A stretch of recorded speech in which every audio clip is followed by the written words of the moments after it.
అందరికీ నమస్కారం. నేను మీ చిట్టెమ్మ. ఈరోజు మనం ఒక మనిషికి ఏకాగ్రత అనేది ఎంత అవసరమో తెలుసుకుందాం. అదేంటంటే, ఈరోజు ఎలా అయినా టీవీలో డోరెమాన్ చూడాలని ఫిక్స్ అయ్యాను.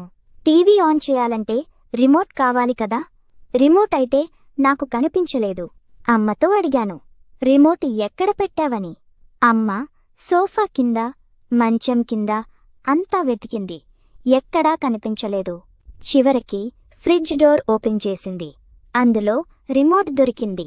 ఫ్రిడ్జ్లో రిమోట్ ఎవరు పెట్టారు అని నన్ను గట్టిగా అరిచింది. కొంచెంసేపు ఆలోచించాక, నిన్న రాత్రి నేనే కేక్ కోసం డోర్ ఓపెన్ చేసి అందులో పెట్టి మర్చిపోయాను అని చెప్పాను. ఇక అంతే, నాకు 2 దెబ్బలు పడ్డాయి.